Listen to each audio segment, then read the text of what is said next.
Right on, writers. Welcome and welcome back to Books by Adrian and Tuber Book Club. I'm your host, Adrian Santiago. It's weird to be back in the driver's seat, but we're going to do this thing today where we're going to wrap up coverage on my book, Mythic Shadow of the Spark, with a real nice talk over here with the panel that's read and discussed it before your very eyes.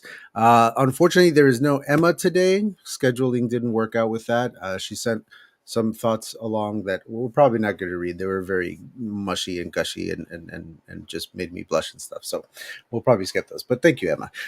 She's here in spirit, and we're going to just go through the panel, and they're going to ask me some questions, and it's going to be a great time.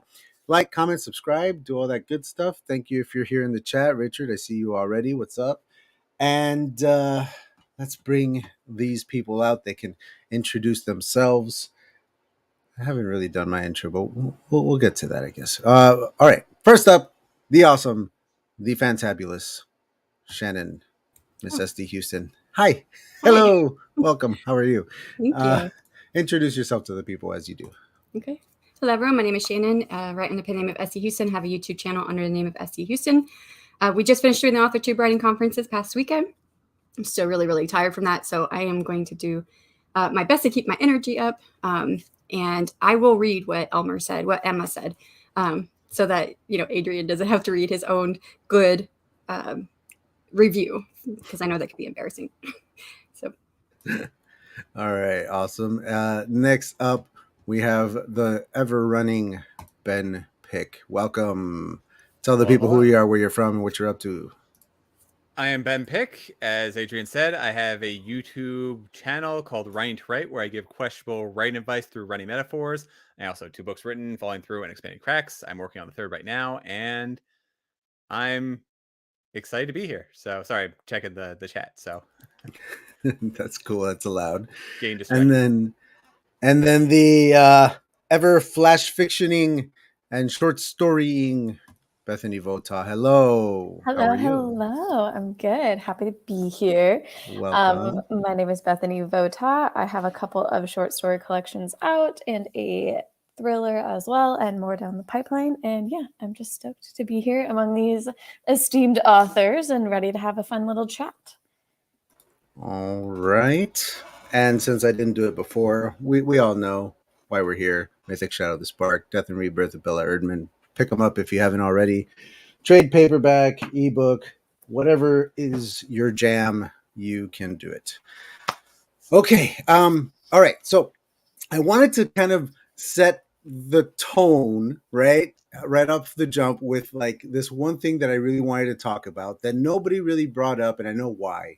So I just wanted to get into it, and then hopefully that will just get things rolling with you guys and your questions. Okay. So obviously, while you guys were reading and discussing it, you guys had your questions popping up, and sometimes they were questions that are answered in the book that I'm going to be happy to be like, oh, it's X, Y, and Z, because it's in there. And, maybe just the span of time that it took to read this crazy big ass book made you guys miss a couple of those little things. Bethany said so a couple of times throughout the streams. And then there are the questions that are not answered yet because that's coming later in the series, and I'll be vague about those. And then the ones that weren't answered because I'm still learning how to write and stuff, and so I'll go back and I'll fix those maybe. But there was one that like I feel like everybody missed, and we'll get to the chat after this because I just wanted to talk about it. So Faye, right? By the end of the book, spoilers for everybody who hasn't read it yet, we find out that her lineage, right, her ancestry dates all the way back to possibly starting on Gaia with one of the knights that returned back pregnant at the time. I would say, yes. Helen, plug your ears, because she says she's reading it right now. Oh, good grief. Okay, yeah. Come back in like 5 minutes. Because I wanted to talk about this. Okay. So yeah, so her ancestry dates all the way back. And so the question becomes like, what is she, right? And several characters in the book make references to her being like an angel. But that's the characters not knowing any better, and their best guess. They're educated guess, so to speak. but I was hoping that you guys would figure out the very like obvious breadcrumb of her name, but the actual breadcrumbs that I left in the text as to what her lineage really is from Gaia. And so, you know how there was that scene where she visits the dreams, the memories of Lear, and they do visit together, and they're sort of acting it out, right? Like they're saying the words the way that they said it back then, and it's a memory, but they're also like actively psychologically entwined in that moment, right? And that was my way of kind of showing this sort of wibbly wobbly, timey wimey thing of like past and present sort of being tied together in those memories in that other like heightened psychedelic realm or whatever. And so there was in the chapter with Mitch and Serena in the woods on Gaia, they were being led around by a little fairy-like bouncy light that sounded like bells. And then they were led away from the shadow when he showed up back out to the clearing so they could find the pyramid and get out of there. And again, bells and a twinkly light. And then when Faye was singing on her terrace and Lear and Harley could hear her, they were hearing bells. And then when Faye, was visiting her father, she was telling him about Mitch's trip and his whole thing about being chased by a shadow and how she tried to lead him away. And so I was maybe failing to, but I was trying to show you guys that the twinkly light that led them on Gaia that day is her like affecting that later when they're having the drug trip together. Yeah, I didn't pick that up. Yeah, exactly. Because it's Yeah, I didn't get separated that. by like 12 chapters at a Well, time. when you said to the bells later on too, when they were Mhm. hearing the bells and they were following it, that was Lear following the bells. I was thinking church bells. Okay, yeah, and that's kind of what I'm hearing when I'm writing it too. So But the bell that yeah, I heard with the little fairy thing, I was thinking of like Tinkerbell bell.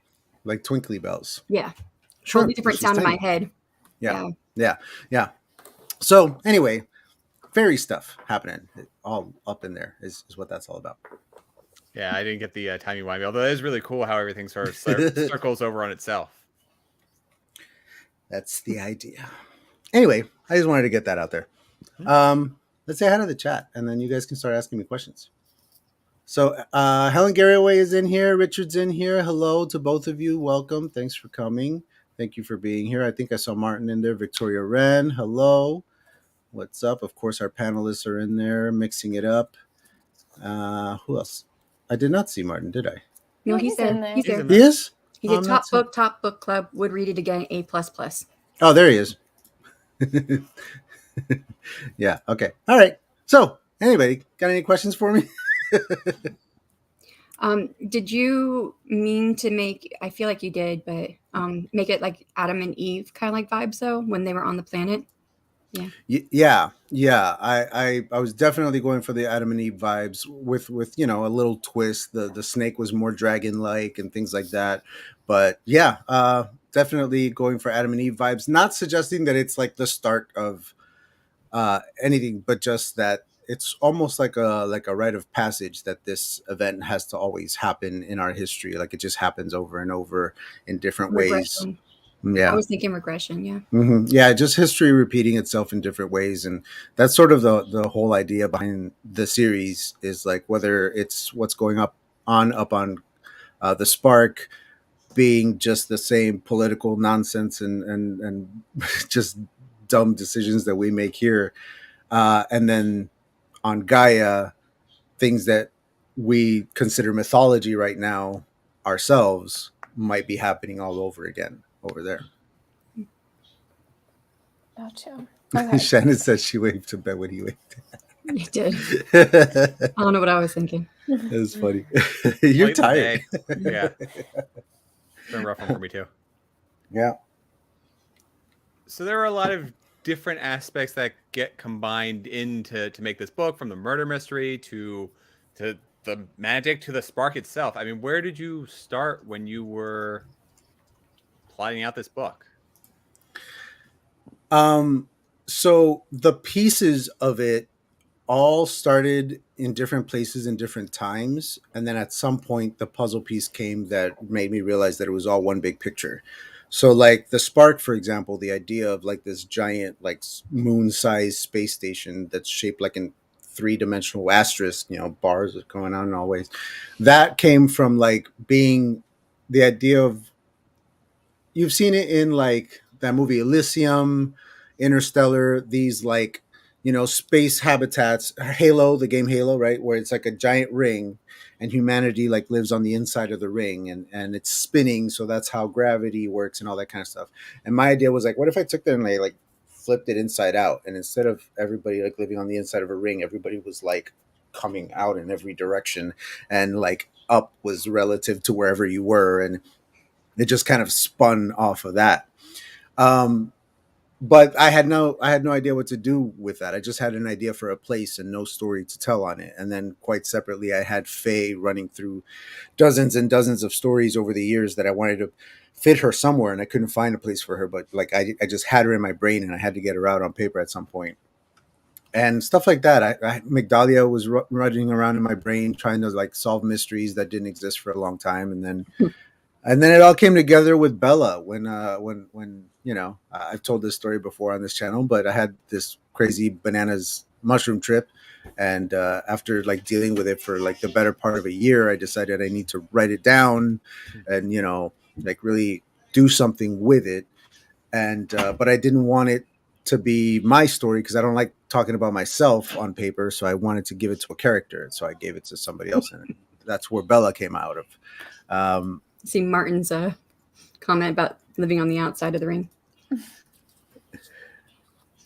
Yeah, I know. Minor detail. I was like, he's going to be nitpicky and pick out like the actual. See, here's the thing about Martin though. Like right there, he's busting my balls, but in private, he loves it because it's all explained by like space magic, and he just loves it when there's like hand wavy space magic. He's all about it. So in private, he tells me I do good, and then he busts my balls in front of everybody else. It's very. I kind of got this idea It's how though. I friends mean, work. it did look like an asterisk. I kind of imagine it like going. It's in a circle. The asterisk is. So that's yeah. where your gravity is because you have the center, which is the denser part. Like the Earth has a dense core. I understood it. And it's all like, turning around and rotating and doing all kinds of wibbly wobbly things. And, there's like gravity engines and stuff. I don't know. It's freaking sci-fi fantasy. I thought it was cool. Yeah. Okay, so I kind of have a follow-up question to Ben's. Yeah. So clearly you had like this big story idea. Were you nervous about the idea of putting so many genres in one book? Did you do any research before that? Did you have any pushback from anyone? Because Yeah, Martin. Martin pushed back every step of the way, and then he gets mad at me for not listening to his advice. But I do listen. I just don't heed it. So no, I never had any like reservations about doing it. It's what I like to read, so it's what I like to write. I just like turning everything up to 11, so I probably do everything a little too much. But it didn't feel like mixing genres when I was writing it. It just all felt like one thing, like all the face stuff.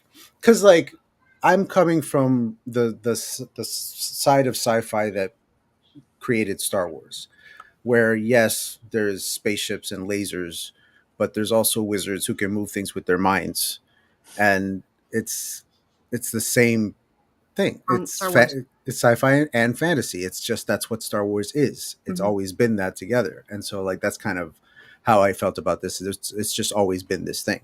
And then as far as like the murder mystery stuff, that's more plot. Like I feel like the world building and the setting is its own thing, and then the plot is something else, and they just kind of have to live together in the same bowl. Gotcha. Did you have any trouble marketing or categorizing this book? Yeah, I'm still experimenting with that. Yeah. Well, I took a couple of online courses on publishing and marketing a novel as an indie author, and the one that resonated the most with me was I think his name it's either Daniel or David Cochran. He talks about how everybody's always like looking for their one niche to market to, And he explained that if you have a genre bender, it's not that you can't find one niche, it's that you have more than one niche now.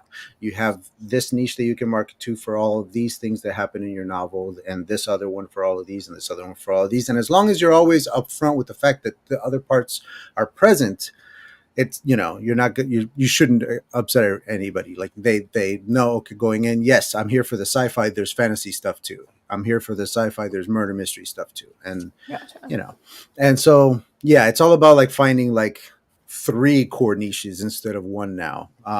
So yeah, not that I've cracked the code or anything, but I'm playing with it. I'm figuring it You're out. figuring it out. Yeah. Trial One and of this error. falls in science fiction or fantasy. Those are the 2 main genres there. Yep. And if I was to pick one, I'd say science fiction. And being able to be in both columns, like, yeah. The only thing is that there are, I don't know how science fiction readers feel as much, because I've been a science fiction and fantasy reader my whole life, but more fantasy than anything. And I know fantasy readers from like my family and friends that they didn't want to read science fiction. If they were reading a fantasy book, they want fantasy, not science fiction. Mm-hmm. Mm-hmm. Yeah. See, I'm the same way to an extent. I don't read a lot of like the really heady science fiction that gets really bogged down in the technology and really bogged down in like how it all works and all that stuff. That stuff's not interesting to me. It's always going to be more about characters and plot for me. So the window dressing just has to hold, as far as I'm concerned. Like it just has to make sense and within that world. And as long as it holds, then you can tell whatever story you want in there. And so with the sci-fi stuff, that's really mostly setting for me. The gadgets, how they work with the surroundings, the hover cars, the space stuff, like all that stuff is there and it's important. But I don't get bogged down in how it works, because that's not the kind of sci-fi that I read. Or yeah. So it's a little more accessible to fantasy readers, because they don't need to worry about that kind of stuff. They don't need to worry about, tetrahedrons or whatever. I couldn't think of another example of something brainy, but yeah. If I was to pick one, though, I'd still put this in sci-fi versus fantasy. Oh yeah, for sure. Yeah, I agree. For sure. Going back kind of again toward the beginning before we get into the nitty-gritty of the book. This is probably my last beginning stage question. Did you plot at all for this book or use any outlining system? Because you have so much going on and it's organized really well. Like props to you. Like there's a lot happening and you kept track of it all and allowed us to kind of come along for the ride. How did you go about doing that? So it took a little like figuring out, but I use this writing app called Dabble. And how every writing app has their own like thing that's their special, twist, right? And so theirs is that they use what they call the Plott grid, which was made famous by J.K. Rowling. It's how she wrote the Harry Potter novels. And so it's basically just, for lack of a better description, a giant spreadsheet made out of index cards. And so you have in one column all of your scenes, and then from there every like plot point that's referenced in that scene. And then the plot points all follow the plot lines through. Plotting, that's what I use. It's like the index card method, but digitally rather than tactile. But then the other part was I wrote like the entire outline for what the whole story was. But once I started writing chapters, I stopped going in order, and I instead wrote all of Migdalia's chapters, and then all of Lear's chapters, and then all of Faye's chapters, and I tried to make sure that they made sense on their own. And then I started to kind of put them together like playing cards being shuffled, and kind of like this happens before this, and this happens before that, and got it all in there. I did that, but with real note cards. Yeah, I used to do it with real note cards when I had a lot of room and space, and I had a big wall, and I would put them all up on the wall. No, I had a D-ring for each plot line, and then I numbered the scenes on each of those. That was for especially my second book of my series. Cool. I did that so that I could see that each of the individual plot lines went, and then I saw where they fell in between. Yeah, but I like the idea of the visual too.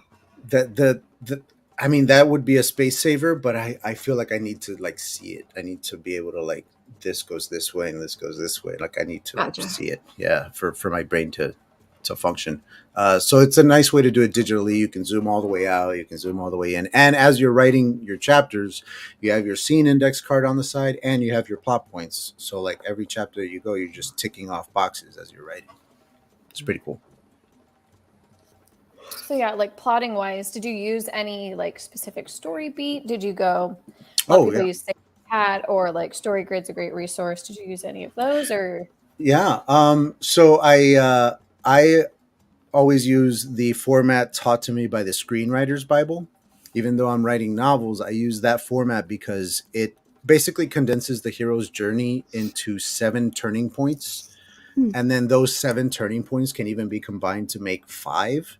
And so it's just a really tight way of telling like a very complete story. The best movies that you've ever seen, especially if they're not too long, like 90 minutes, if they hit that sweet spot of 90 minutes, there's no fat on that movie. It moves at a clip and it hits all the beats. And by the end of it, you're like, that was a fantastic movie. That's the whole crux of that 7 turning points. And so I use that to maintain the flow and sort of like pacing of everything, and to make sure that every chapter has a beginning, middle, and end. So you could, I could turn any one of these chapters into a TV episode, because it has a complete beginning, middle, and end for each chapter.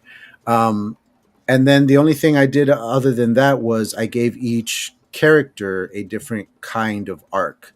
So Migdalia has, Faye has your like classic hero's journey.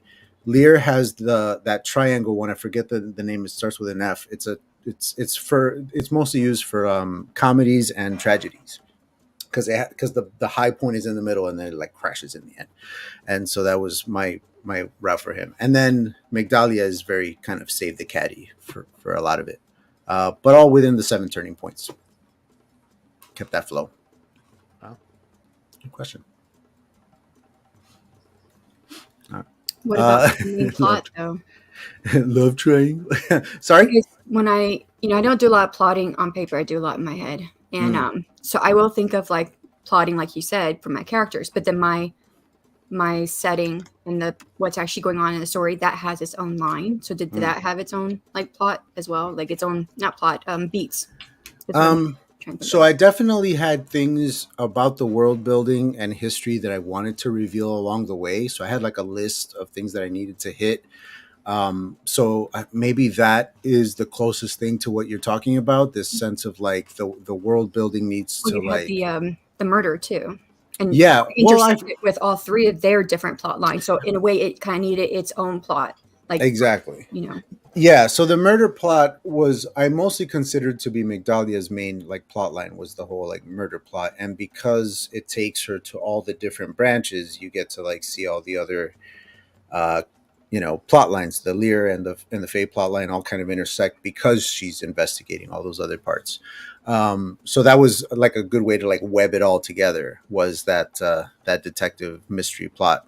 But I didn't like I just made sure that all the important parts of that plot line were incorporated into Migs, and any that weren't got back to her at some point. So if I revealed something in Lear's chapter or in Faye's chapter that pertained to it, I had to somehow make sure that she either heard about it, or if it didn't pertain to her, then I keep it from her or whatever. So, but yeah, the murder mystery is definitely a through line through the whole thing. But I think the world building was the besides the 3 main characters, the world building was the other thing that I was really focused on, like hitting all the little boxes. Did you always know that it was going to be what's it called again? The 3 of them together at the end? I forget the name of it. Polyamorous relationship. Grapple. Kinda, yeah. Like I played with not doing that at all, and I played with the love triangle angle and all that stuff, and it all just seemed boring to me. At the end of the day, I just thought that this was more interesting, and as a start of a series, I thought it was cool, because now you're like knowing that there are more books coming. Like, where's that going? I've created like a little super team of like weirdos together. This like witch and this bounty hunter and this detective, and they're tied together in so many different ways now that now it's going to be fun to like pull them in different directions and send them on different plot lines and bring them back together and split and just like see like how they mesh I'm glad it's not a triangle, because that would have pitted. That would have been an odd man out. Would have pitted readers against one character or another. Where this way we were able to enjoy all three without feeling like you're getting in the way. Well, it was funny because my sister was my editor, and when she got to the end there, and that, you know, the big scene happens where they all like decide to take this journey together, so to speak. She was like, you know, I'm glad that you put this in here because a lot of people don't realize that this is an option too. And I'm like, yeah, like you could just not fight over each other. Like that's totally an option. So since Shannon brought this up, and I haven't read anything else by you, Adrian, do you typically write in a lot of spice into your stories? So I mean, not typically, but I have done in the past. I haven't published anything in the past, so this is the first time that anything comes out and people understand that about me. But yeah, like I had this it was this weird epiphany moment where my wife one day was like just throwing out old trash, you know, spring cleaning type stuff, and just getting rid of junk that we didn't need anymore. And she came across a box full of notebooks and papers, and she starts leafing through them, and there were stories that I wrote that I had even forgotten about. And she's like, there's a lot of just like naughty stuff in here. I'm like, oh yeah, I do kind of do that a lot, don't I? Okay. like I don't really realize that it's happening. I think it's because, well, I mean, in part, I can blame George Martin for his influence on me. He incorporates that in there too for realism, if nothing else. But I always love that his love scenes have importance to the plot, have importance to the character. Something always changes at the end of them, and so that was something that I was trying to do, is to always just have something affect the story out of it and have it be important somehow. But yeah, I just I'd rather include it than not. And even after like some beta readers and stuff, I was still like, before publishing, I was really considering cutting them out altogether, just to not have to warn people about it, or, you know, include trigger warnings or whatever. Like I wanted it to be a smooth sailing, but it just, I don't know, like it just felt right to have it in there, so I left it in. It's spicy to write. Yeah, pretty much. Yeah, it might be interesting actually to see how you evolved as a writer to where you are now by publishing some of that older material. I said don't tell people about it. you put it on the internet yourself. Rubbing to write. That's his best one. That's his best one. Rubbing to write. Yeah. So I'm not gonna cut them out on this next edit that I'm gonna do or anything like that. Like I'm committed to like having them in there, but I do intend to improve them a little bit and maybe tone the last one down a bit. I was talking and you guys were like ignoring me. I was like, why are they ignoring me? Oh, right. Oh. I was muted. So I was like, oh, that's why they're ignoring I me. thought you were talking to somebody else, so I just let you go because I was like, her lips are moving, but she's muted, so I'm just gonna. When I was typing my response about the cake, I didn't want it to be on the screen, and then I just forgot I was muted. It happens. Well, what were you saying? Well, yeah. Well, please. Oh, to go along with Ben's shirt. I only rub so I don't have to run.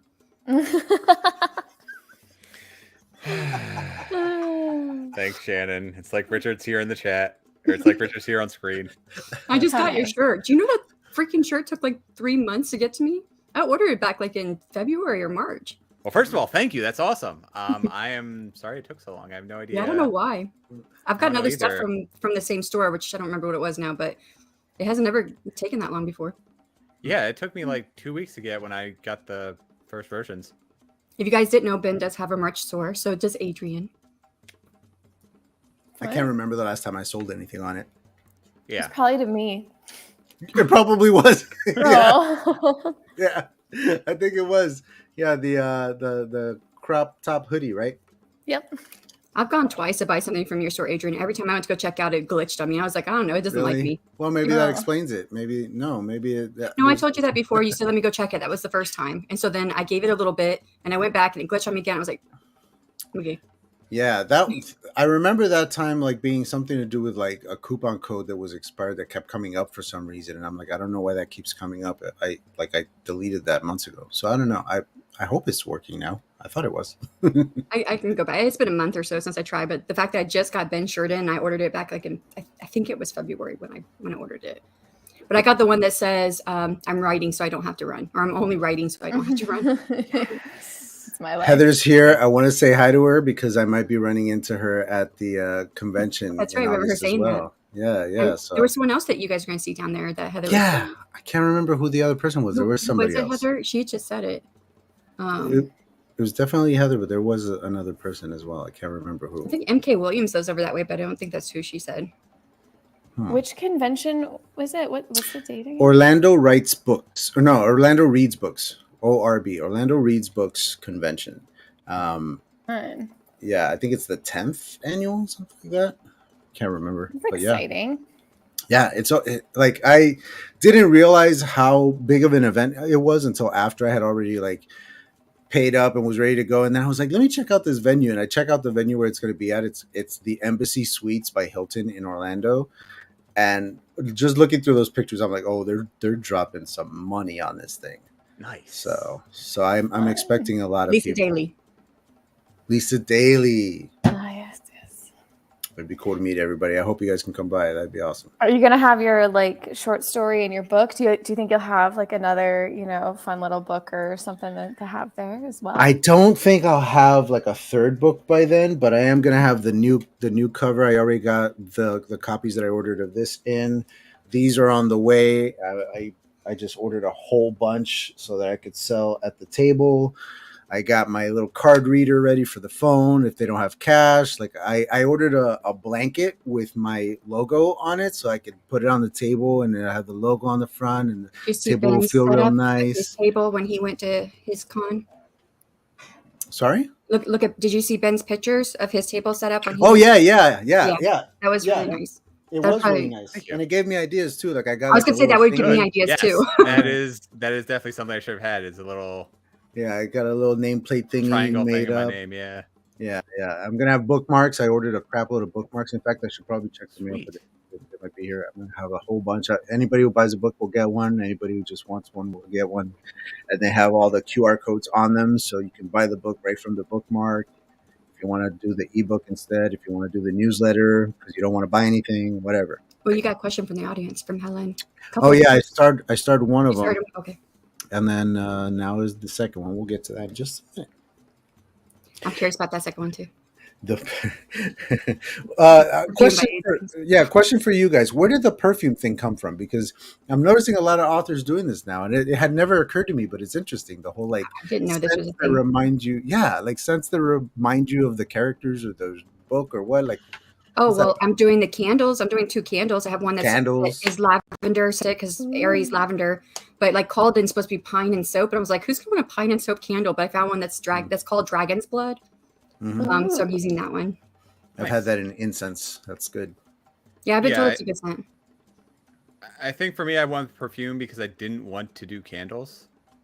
And my wife came up with the idea. Like we were sort of throwing ideas out there of how to make ourselves stand out. And when I rejected candles, she's like, "Well, she came up with a perfume idea." So that's how that sort of evolved. That's fun. Mm-hmm. I'm hand making my candles. Ooh, that sounds like a challenge. Resin that has like that silver. So I'm going to swirl the resin silver that it melts into the wax as it goes. I haven't done it yet, but I have the whole kit already set up. So just haven't done it. I want to know what this is a reference to. What ridiculous candle does Gwyneth Paltrow have in her store that made Richard say this? Didn't she make something called the V something or other? Yeah, I'm sure she's been known to be a little strange. Let's throw one of these questions up here. So the first one, where did the idea of Migdalia come from? What was your inspiration for the book? So Migdalia herself, some aspects of her like backstory come from things that my wife has told me about her past and that we talk about a lot and try to work out, and it just kind of spawned this really strong character in my brain. And so some of that is inspired from her, but in a lot of ways it's just my way of writing a detective story without the same detective you've seen a million times before. I wanted to do a detective that you've never seen before, and I've never seen Migdalia before. Her name was always changing. I couldn't like find the right name for her until Lear and Faye came into the picture. Then like Migdalia's name kind of came out of their connections and everything kind of like clicked after that. And as for inspiration for the book, again, a lot of different places. I don't. It's so hard to like pinpoint any like one major thing. But the prologue was definitely inspired by the mushroom trip, and the prologue then led to the novel, and the novel then led to the series. So it all kind of stemmed from that experience, that one like reality shattering experience. Like after that, I'm like, I gotta write a freaking sci-fi fantasy novel. This is nuts. I was gonna say too, when you're talking about names, there you picked your names on purpose. Oh yeah, absolutely. I loved every single time that you dove into the name meanings because it's also, you know, like depending on what website you go to, the name is going to be slightly different. And so you were picking up on stuff that was intentional. You were picking up on stuff that wasn't so intentional. I was like, oh, that's a neat little connection there. I didn't know was there. But yeah, the names are totally intentional, and not just first and last name, but first, middle, and last. I create like phrases out of their names. So, for example, Faye being the easiest one, Faye, Lucia, Noelani. Faye, of course, everybody knows the word Faye. They think fairy. So fairy, Lucia is light, and then Noelani is through the mist. And so fairy lights through the mist, and then that brings you to the scene with the fairy lights on Gaia through the mists of the forest. And I'm like, boom. I don't think anyone's going to pick up on that. Yeah, that's okay. I picked up on the names, but it's gonna be like spelled out to her in the second book. So anybody who didn't catch up on it will figure it out in the second book. You could do an author's annotated version. Ooh. Well, yeah, I'm gonna put up like a whole new like an author's annotated version. That's a good idea. And it's one thing I saw that on Kickstarter. Like I already knew like the annotated version, like doing on paper, but in the Kickstarter that I took the course from Russell Nolte and Michael Lindell, and Russell Nolte likes to do audio commentary on his chapters to say what was his inspiration, what was his thoughts going into it, what was he hoping for, what actually happened, that kind of stuff. I've listened to some of it. I like that. That sounds fun. That sounds like a lot of work to create, Audio though, but commentary. a very interesting.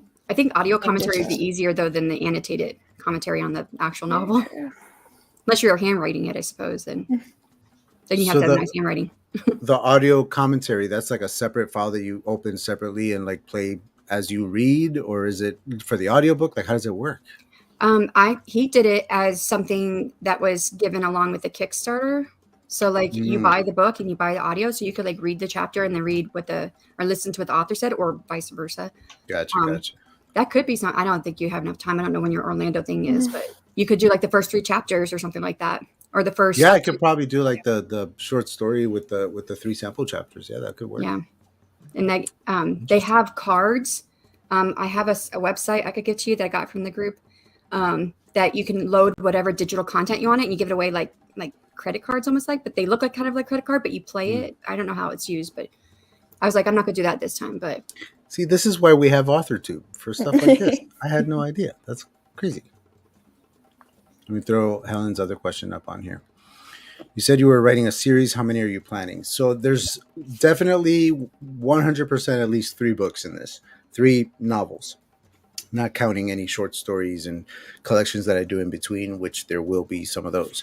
But right now there's 3 novels planned.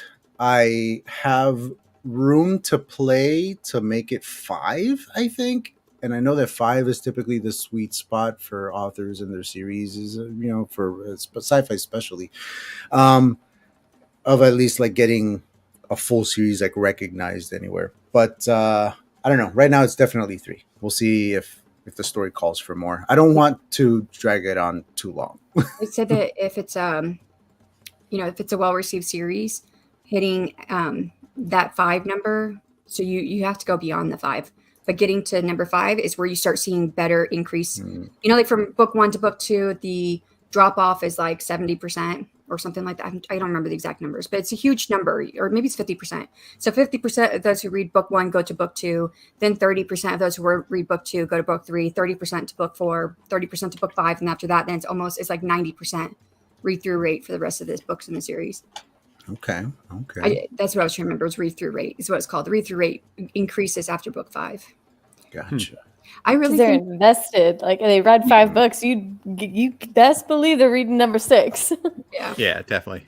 I would ask the panel members, do you guys think that this first book could have been like we could have got more story from it and maybe it could have been stretched out over 1 to 2 more books? Because I felt like I'll answer the question first for me. I felt like I wanted to be in some people's points of view more. Like actually I wanted to be in all 3 more, learn more about them. But that would have made the story way too long because it was already Right. long. So I feel like I'll just come out and say it. I feel like the sex scene could have been pushed to a later book. I agree with that too. I feel like there was a lot. I mean, I said this before, where there was a lot of like the denouement, where after the climax goes, you kind of just want to end things and wrap things up as quickly and easily as possible. And I feel like maybe like a Gotcha. closed door moment could have sped it along a little bit more, and that way we could sort of use the sex scene as a recap to show where the characters are. An opening in the second book. Or it could be a reader magnet for the end of book 1. Sign up to my reader list and get this where you get to see the 3 of them together. That kind of thing. These are good ideas. I could have used these before. These are Doesn't mean great you can't ideas. change it. There's a reason I why still we can. change I still can. Well, see, that's the thing is like now I'm because I'm looking at doing like a hardcover edition for next year, right? And for that one, I want to put the prologue back in, and I want to put like some illustrations and blah blah blah.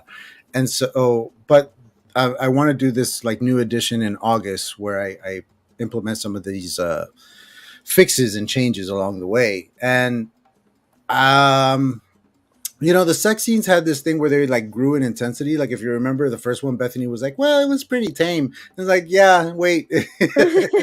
so they get like more voluminous as they go. So maybe you're right. Like maybe that it would benefit to like do a closed door at the end there. This sort of like promise of the future, and then open on something like that in the next book. I'm probably going to tone those way down in the next book. Or if this was more than 1 book, then you could have built up that relationship more between them. I think it would have been more organic, I think, when they did come together. For sure. Yeah.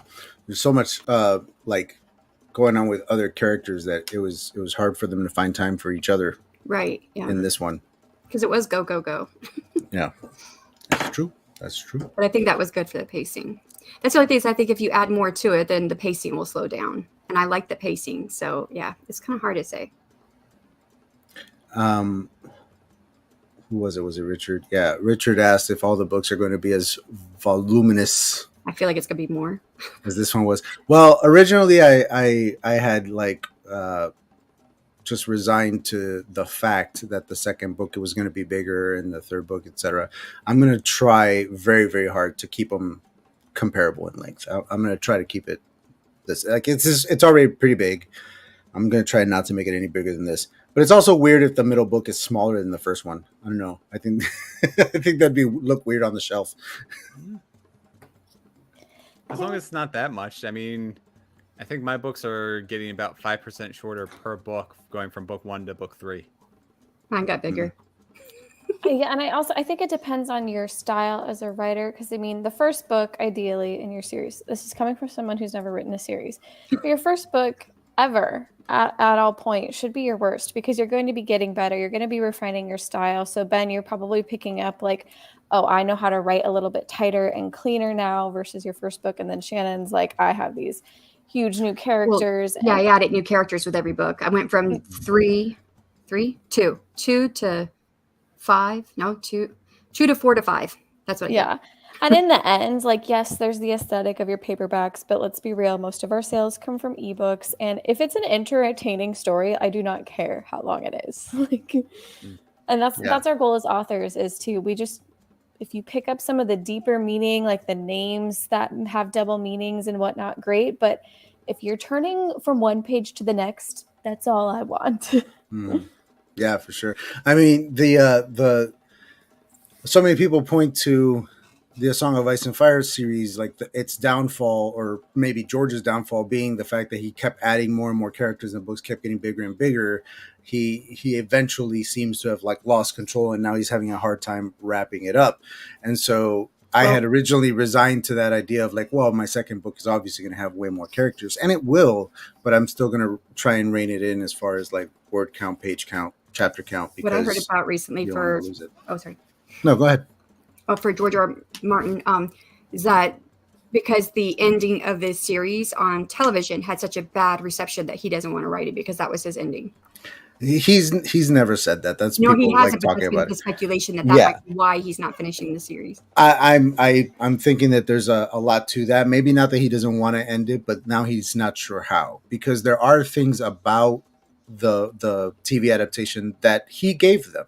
There are things from his ending in that ending, and now if he puts those same things in his book ending, people are gonna be thinking about the show and not thinking about his book. And so he's probably way in his head right now about how to end this thing. And do I change all my plans? But if I change them, then nothing else works. Like it's rough. And he's taken so long to write these books that people have been dissecting his books for years. So we're finding all those secrets that he's been planting in there. And like, will the payoffs be payoffs anymore if we've already seen this stuff coming a mile away, you know? So I don't know. It's got to be hard to be George Martin right now. I don't know. Yeah. The thing with That Game is of Thrones true. was that That series is 8 absolutely was so true. bad, absolutely burned the show from the zeitgeist. Who even talks about Game of Thrones We're anymore? talking Yeah. about it right now. Well, yeah, that's a good point. We are talking about it right now. And In your Adrian, we'll face, be talking Richard. about it in 2 weeks. I will at length. I'm taking days off of work to talk about it. So you know what? You're wrong, Richard. That's funny. All right. Who else has a cube? Do you plan to go back to Gaia in future books? Oh yeah, of course. Yeah. I mean the title for the second book is The Face of Gaia. We're going to spend a lot of time on Gaia in the second one. Yeah, for sure. Yeah, we're going to spend a lot of time on Gaia in the second one. It's going to be maybe 2/3 Gaia and 1/3 Spark, and those two stories will weave together. And then the third book, the plans are for it to be a big giant clash of the two worlds, and maybe a third world that people don't see coming yet. Who knows? Which character was the most fun for you to write? Most fun is always Faye. Yeah, She's always the most fun to write. We really liked her too. I don't know how Ben. I don't know who your favorite character was. If you said, I don't remember. I know that mine and Lear. Mine and Emma's was Faye. I think yours is Faye too, right, Bethany? Mm-hmm. Yeah. Although Bethany had a lot of love for Lear too, though. Yeah, he was a I close do. second. Yeah, I really liked his story arc, but I was very interested by Faye and what was And you going said on this with was like mixed story. You thought of this as being Migdalia's story. Yeah, we all kind of liked everybody but Migdalia. Well, I mean, I love Migdalia very much. She's a big part of my heart right now. But the most fun to write, yeah, it's Faye. She's the most fun because she's just so like free. You can kind of do anything, and she's full of just endless possibility. Like every time I start a Faye chapter, I'm always psyched. So I wonder if that comes through in the writing too, and that's how we feel like attracted to those stories there. Well, you know, again, she kind of haunted me for years. She's also loosely based off of a friend of mine and my wife's who passed away some years back. She unfortunately took her own life, and it was something that my wife and I struggled with very, very hard for years, and we went through, you know, those stages of grief. And when we got to anger, that's a hard one, because boy, do you get angry and you feel bad about being angry about that, because it didn't happen to you, it happened to them, but it did. And there's this whole, like, I don't know, like unresolved thing there when that happens. So Faye just has history, you know, both in my heart and in my mind. And so, like, she's tried to pop up in stories before, like I said. And like, I was writing a Western once. I was trying to do this like kooky Western, and she was, you know, a character in there. She didn't feel quite right in there, and I just kept moving her around. But once she like clicked, she was just unleashed, and she could do anything. It was nuts. Who was your least favorite character to write? Mm-hmm. I don't know if I have a least favorite character to write. I mean, or the one that was most challenging. Not that you didn't like the character. Okay. But... So the most challenging was the chapter that I cut out. The chapter that I cut out in its entirety was a POV of the serial killer. Marco Pady had his own chapter, and much of the like hanging mysteries that didn't really get answered in the version that you guys read were answered in his chapter, because he knows those answers. So if you're in his head, then you know them too. And that was a really nice way to like reveal things to the characters without, I mean, to the readers rather, without the characters finding out these things. But ultimately the chapter itself didn't really work. It just halted the progression. And much like the final chapter hit you guys, where in the final chapter I tried to do this whole like 3 POV in one instead of one solid POV like I had been doing. And his was a weird switcheroo too, where I switched to first person in his. And I tried to make it work as a first person chapter because I wanted to literally put you in the head, like make you the killer. I thought that would be a fun little experiment. My sister read it and was like, "No, cut it out." And so I tried to write it in third person, and it just didn't feel right. It didn't work. It stuck out like a sore thumb, and I cut it out entirely. I took some things from there and revealed them elsewhere, and otherwise, a lot of that stuff is gone and will maybe show up in a short story that I'm working on. That is through the point of view of his father rather than his. This is why we write an experiment, you know? I read a thriller like that once before, though, where the killer was first person chapters for the killer, and the detective was third person. But they were the only 2 point of views, and the detective had most of the chapters. And with those being the only 2 point of view, switching back and forth probably felt a little easier. Yeah. Makes sense. But yeah, so that was the hardest to write. Because you need to put yourself in the mind frame of the killer too when you do. Yeah. I mean, when you're a writer, you have to do that anyways. I know, but you have to do that anyways. It's easy to do it for the good guy who's gonna I'm gonna use this magic to go save this person. Yeah. It's like, I'm gonna skin him alive. Like, it's a whole other game. It's a whole other game in here. I think he means Migs for life. That's something else entirely. House of the Dragon is actually pretty good. Yeah, it's not I like bad. House of the Dragon too. It's not bad. It could be better, but it's not I bad. don't like how they changed Damon, where he slapped her, because that didn't happen in this story. That's the only thing I don't like.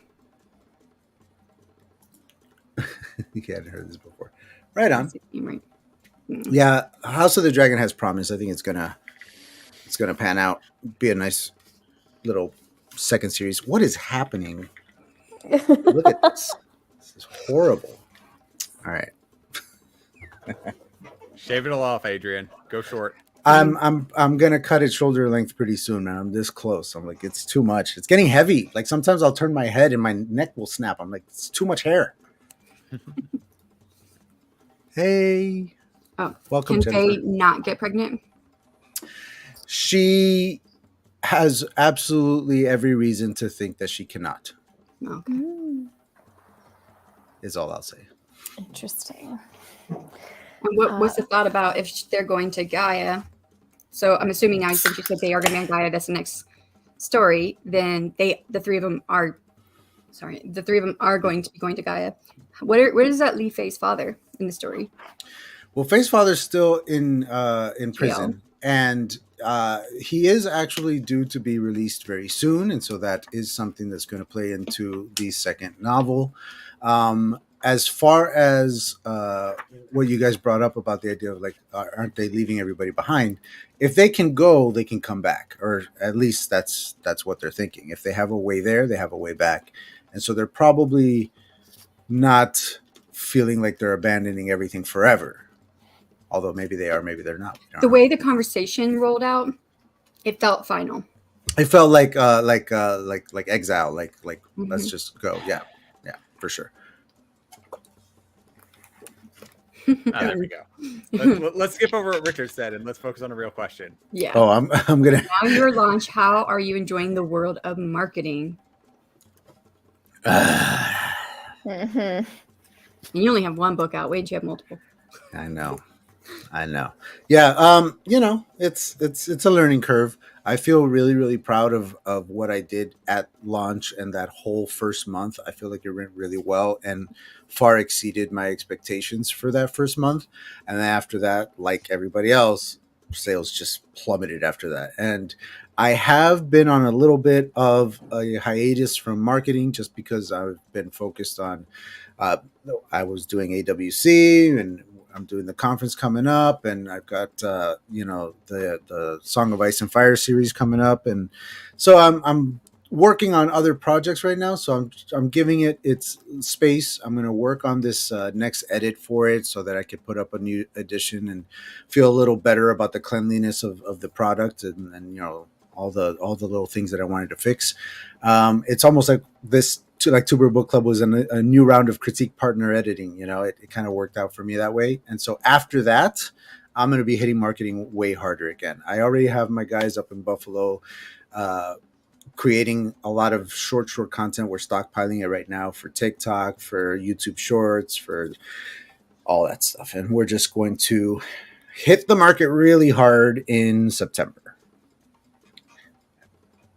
Or actually, probably towards the end of August when the convention is happening, because I feel like that's going to really kick things into gear. A lot of networking on that day, I hope. Just fun. Pregnant Faye. Not confirmed. I love how they just Anything run can with happen. it. Anything can happen. So tell us where you're at with the second book. Are you in the middle of drafting? Are you still outlining? Because how long did it, double question, how long did it take you to write this book? And then how long do you think it's going to take you to write book 2? It took me 3 years to finish this first book, but it shouldn't have.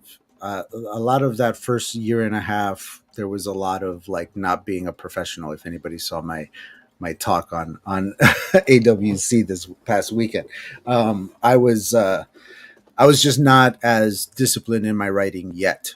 And then the second half of those 3 years, that second year and a half, I hit it really, really hard, and I was writing every single day. And for this next book, it will be like that too. So I hope to have a new book out every 2 years at the most. If I can get it out sooner, even better. But 2 years, I think, is a good time to like spend a year and a half writing it and a good half of a year working on all the, post-production stuff, so to speak, and publish every 2 years. Where I'm at with this next book, I am still in the outlining phases, and again, taking little breaks to work on other stuff. But as of finishing the next edit of Shadow of the Spark in August, I'll be diving back into that as well. So marketing Shadow of the Spark and writing Face of Gaia. And I'm mostly happy with the outline so far. It's missing a little something. I don't know what it is yet, and I'm hoping that when I get back to it in September, I'll either have it or I'll find it as I'm discovery writing a little bit. But yeah, there's just a spark is missing, so to speak. I'm gonna find it though. I'm gonna find it.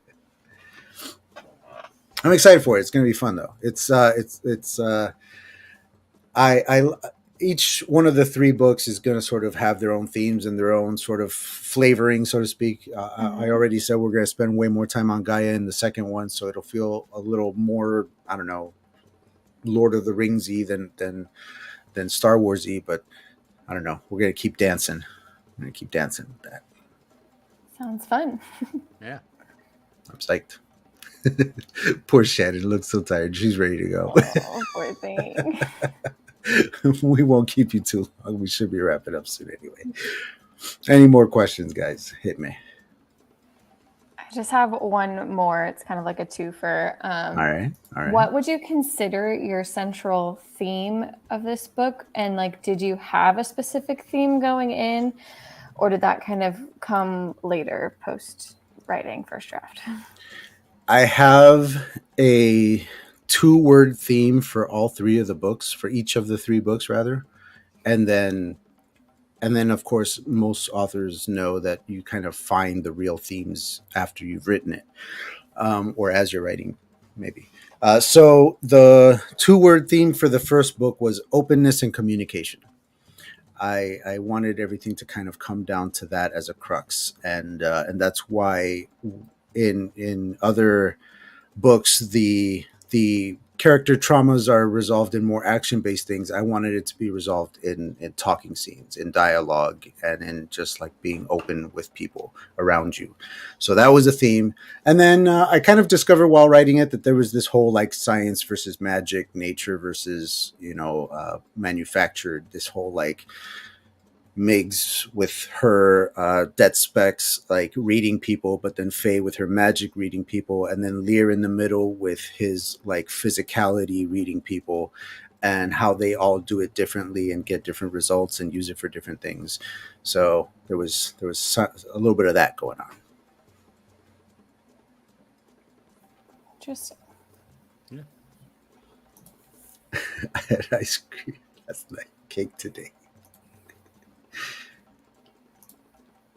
Yeah, no. Shannon has been kicking all sorts of ass up and down the block this whole week. So, yeah, she's a warrior.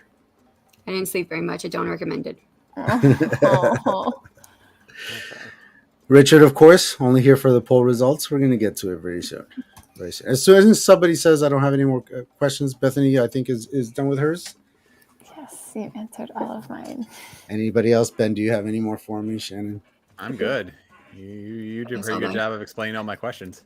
Any last minute ones in the chat before we head out? I'm going to kick up the book reveal here in a second. Let me pull it up. Oh, last one. Yeah. Who did you have for your cover design? Like, how did that? Oh, yeah. About? Okay. Did you? So I'm going to write it into a banner here so you guys can. She's actually got a video on it too. Oh, yes. It was a whole deal. Mm-hmm. So I believe that's her website. I'm going to confirm right now. Yeah, it is because it came right up. It took him a while to find someone that saw his vision and could do it. Yeah, I went through 5 different cover designers, including me, Blart, and nobody wanted to try my idea. They all had reasons why it wouldn't work. And they had their own pitches, but I didn't consider any of them better than my idea. So I just wanted to find somebody who was willing to try it. And Victoria Wren recommended this lovely lady. Her website, ikaruna.eu. I don't want to butcher the pronunciation of her name, so just go there and you'll see her name written. I told her my pitch, and she literally said, "Ooh, a challenge! I'm in." So we hit the ground running. Her first iteration, her first draft, was almost exactly this. The design of the MYTHIC logo part all had to sort of evolve, and its placement evolved. And then the sort of solidity of everything, because I wanted it to feel a little psychedelic too. So if you really look at the cover, some of the buildings are almost transparent to kind of bleed into each other. And it looks like the planet sort of bleeds into like right behind the buildings. I wanted it to kind of feel like weird and kind of trippy, like maybe the eyes that you're looking at it through are, affected by a psychedelic of some sort. And I think she kind of nailed that. She's got the sci-fi in there. She's got, the promise of fantasy with Gaia up in the sky up there. She's got the murder mystery. Like, she just nailed it. And very, very little alterations had to happen before we got to the finished one. It was really cool. Highly recommend her. I'll be using her for the next one. I already have a design. I'm not going to show you. I already have a sketch that I made for the next book's cover. I already know what I want it to look like. So I have to write it first, but I can't wait to like show it to her so that she'll send me something back. It's exciting. She's awesome. Really easy to work with. All righty. Here we go. Oh, what? Oh, okay. So the next book is, let's take this banner off because it'll be on the screen. Boom.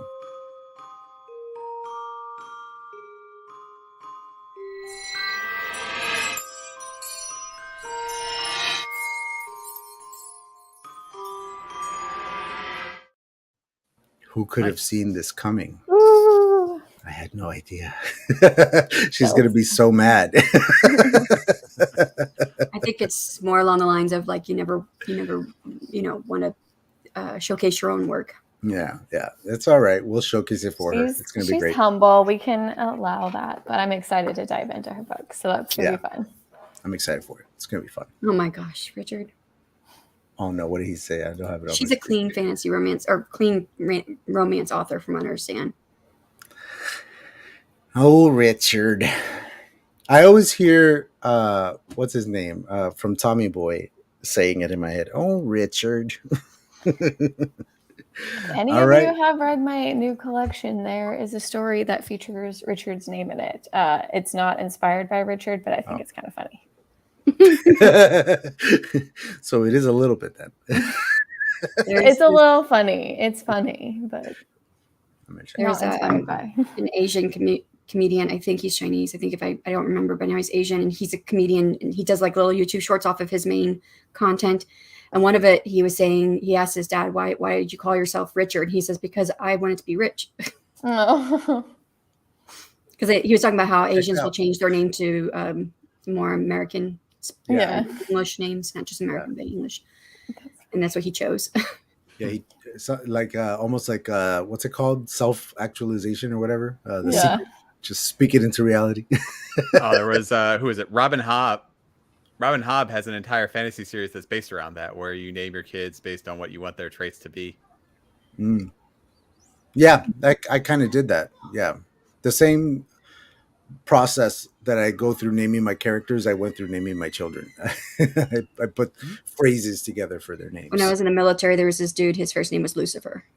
Oh, yeah, that's unfortunate. That's a choice. That's a choice. Yeah. Lucifer, one, but Adolf, it's a choice. Those two are not very common anymore. On that note, cool. Well done, Richard. We are all very excited for your book Richard. And what's happening. Let me pull up really quick. What? Adrian. Do you mean Adrian though? Yes. Oh. What did I say? Well done, Richard. I was trying to figure out. Well done, Richard. Sorry, Richard's just on my mind now. No, well done, Adrian. I'm gonna read what Emma said just to embarrass you. Or Shannon, do you want to read it? That's okay.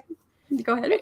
She basically said, I don't really have a lot to add to what I said during the other sessions, other than I really admire you, Adrian, for embarking on the series and for doing it your way. You've taken on something huge, and I can't wait to see the sequels bringing your whole vision together.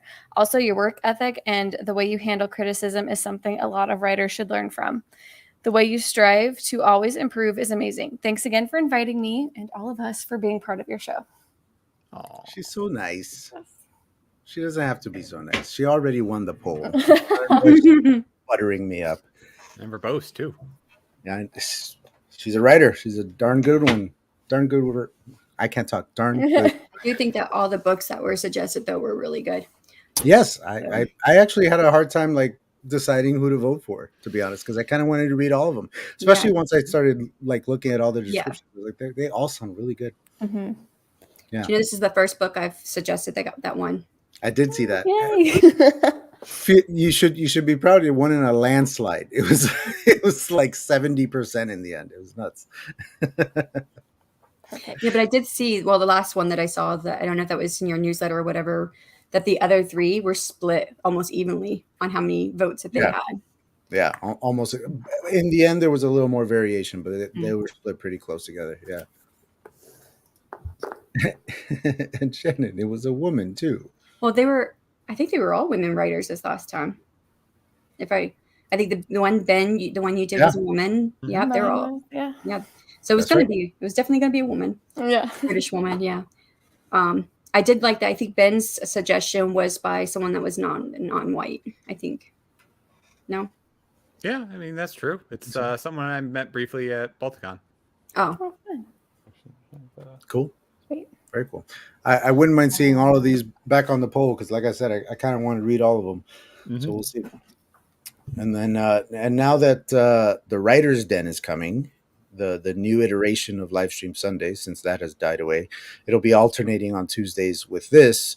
So one week I'll be reading whatever book we're reading for this show, and the next week I'll be reading whatever book is going for the author on the Writer's Den the next week. and You're back reading the book? as often as I can. Yeah. The first like three guests besides yourself, the other three guests that I have lined up, all have fairly short books that I'm going to. I was just say you don't have my book. Did you want it ahead of time? I have it on my Kindle, or no, not the new one. No, I don't have the new one.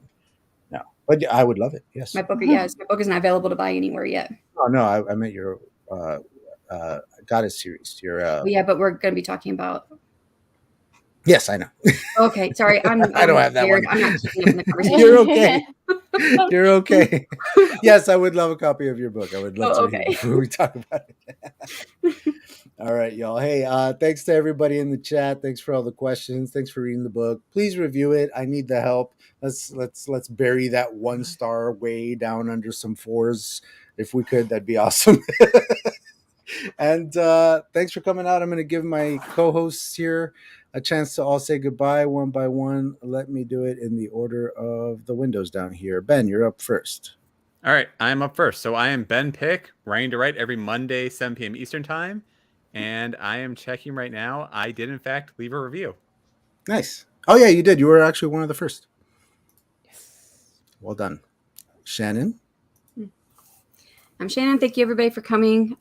Yep, so we'll be reading Emma's book next. I'm looking forward to that. I am 1/3 of the Self-Publishing Tips and Tricks podcast with our first episode of the next season coming out this Sunday. I don't know the time yet. I have contacted the author to see if she's able to make the premiere bits with Estelle from here, our AuthorTube community. And she's talking about translating books because she just translated her book into French. That was her first language. And I think that's going to be interesting. So that is this Sunday. I am also running a writing marathon with our YouTube mastermind group. Well, part of it. I kind of left the group because it got too big and I couldn't keep up. But it's what we had set up before I left with Emma, Margaret Pinard, Andy from Easy Graphics, Hananya. I feel like I'm missing somebody. There's 5 of us. So we're doing that on Sunday. It is the first day of Camp Nano too. So just in case if you are wanting to do and get started on Camp Nano, we will be running a 14-hour write-a-thon, I think it is. It's either 14 or 15 hours. I don't know if they decide to add another 3 hours on there or not, or just 2. But yeah, it's gonna be all day write-a-thon. AuthorTube Writing Conference just happened. You can see the playlist on my website. Wait, on my YouTube channel page. There's also a website. You can also go to a website and you can click on any of the names of the schedule to see, click up the little YouTube button. You can see their presentation. Had lots and lots of great presentations. I still have more I have to catch up on and watch because there were so many. I only got to see part of it as I was moving around between the channels. I think that's all I have to say. All right, awesome. And get some sleep after this. You should get some rest. Thank you so much for all the hard work that you've done, especially running the show without me. That was great. Thank you so much. Well, thank you for letting me host. Bethany. Hi, my name is Bethany Vota. I have a couple of collections out and some other books out too. And you can find me on YouTube where I post randomly, but usually I'm just hopping on other people's streams and stuff. So I'll see you guys around here. That's me. Right on, right on. All right. And I have been Adrian. Y'all know me. Buy my books if you haven't already and review them and stuff if you have. And thank you guys so much. This was awesome. I learned a lot. Beautiful. Such a beautiful cover. Yeah, it is. I learned a lot. I'm going to improve a lot as a writer. I love the fact that our book club is authors kind of just dissecting other books and authors and helping each other. Like, this is just great. It's the best. Thank you guys so much for doing it. All right, y'all. Right on, writers. Till next time. Next Tuesday is the Writer's Den with our first guest, a lovely lady by the name of Winsome. And she has a book called Mind Blown. And it should be a very, very interesting interview. So come check that out. Bye.